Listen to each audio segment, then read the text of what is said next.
What's going on, everybody? What is this? Totally different bike. This is my 2014 Yamaha Bolt R-Spec. And I can say I love this bike. I paid $4,000 for this bike, and it only has 7,000 miles on it. I don't remember the color that they call this tank. I think it's like camouflage green, something like that. But I love it. The color of this bike is amazing. I literally wouldn't want to have any of the other Bolt colors besides this color. The gray is okay, but the gray to me is like almost too light. If it was like a darker gray, then I would have loved it. But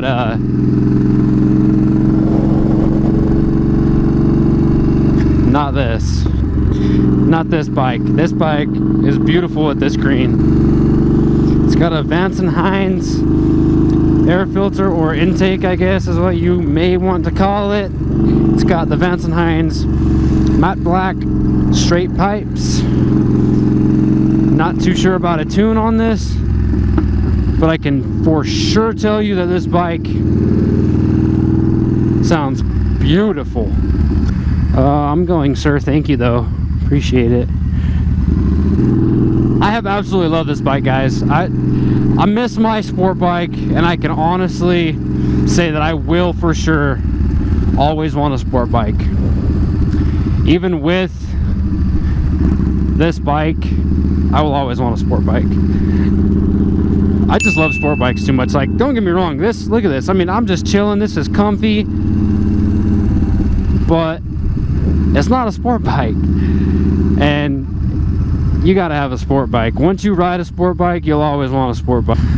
And I don't think that will honestly ever change for anybody.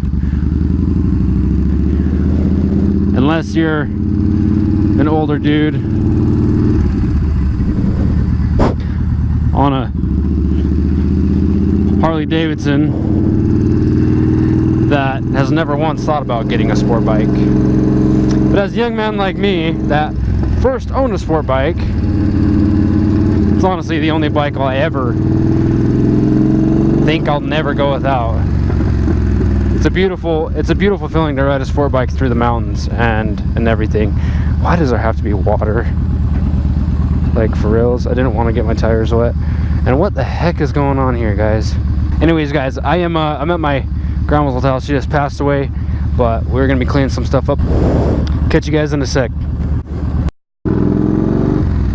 Alright, guys, I'm back. This is my Bolt, though.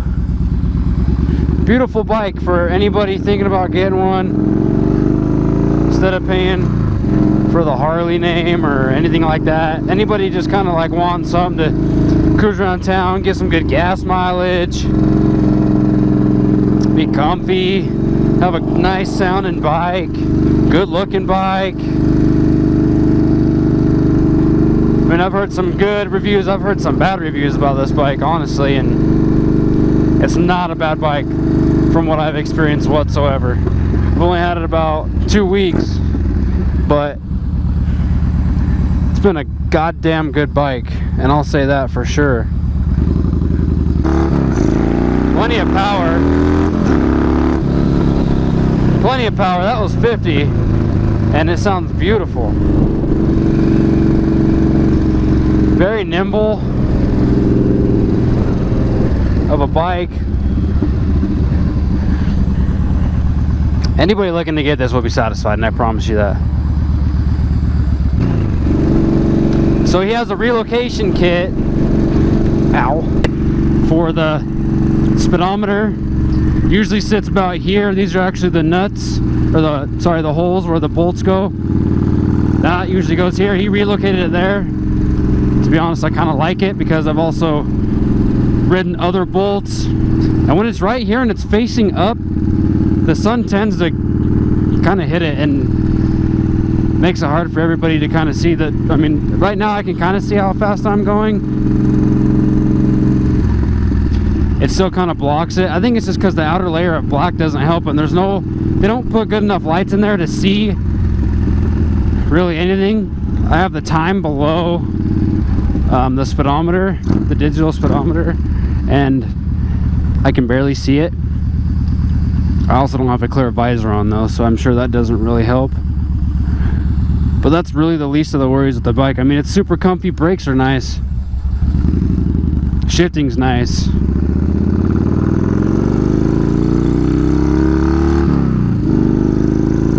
It's just an all out good bike, and I've honestly loved it. So I do plan on getting another sport bike in the future. I don't know what it's going to be. I'm thinking maybe a Daytona 675 or a Gixxer 750. I definitely don't want to get another 600. I know the Daytona is like kind of similar to that, but it also does have a lot more cc's, a lot more torque, and it also sounds different. Harleys are nice, but you don't need a Harley unless you just want the name brand. If you want to pay for expensive parts and pay this, so the Iron 883, I think new, or even like a 14 model, you're still probably going to pay close to 10, 11 G's, maybe 9, maybe 8 if you can find it somewhere. This bike was $4,000 with 7,000 miles, and you can't even tell it has 7,000 miles. Very simple, doesn't have a bunch of buttons. You got your kill switch, your selection buttons for everything on your dash, your ignition button, high beam, low beam, turn signals, and horn. Mirrors are nice, they vibrate often at higher speeds, but like I said before, when it comes to not being able to see that, like, I mean, if those are like your pet peeves, and that's really what it comes down to, is you being like super picky about stuff, I mean, maybe this ain't the bike for you. But if you really just don't care, like, you're in the bike, you're in to get the bike because you like the bike, you like the power, you like the way it looks and feels, ergonomics wise, I'm super comfy on this bike. I've driven a couple cruises. I've driven a Sportster 72, and the ergonomics on that was not enjoyable whatsoever. My feet are like, I'm only 5'8.5", 5'9"-ish. My knees are bent. They don't touch the air filter. My feet are more forward, kind of like a Sportster. They're not like down like some bobbers and cruisers. So it's a super kind of laid back, like you almost feel like you're kind of sitting in a chair kind of ride. But I will have a lot more videos out for you guys with this bike, and I promise you're gonna love it. Oh, hello. Oh, hello. That's pretty much it for like the little introduction to this bike though, guys. Needed to get a video out, needed to kind of show you guys what I've been getting into. I haven't uploaded in a while, kind of for this reason.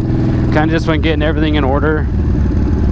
But as of now, I think that's it, guys. So hope you enjoyed. I hope you guys are gonna like the bike. Hope I get a lot of views, and I'll catch you guys in the next video. Peace out.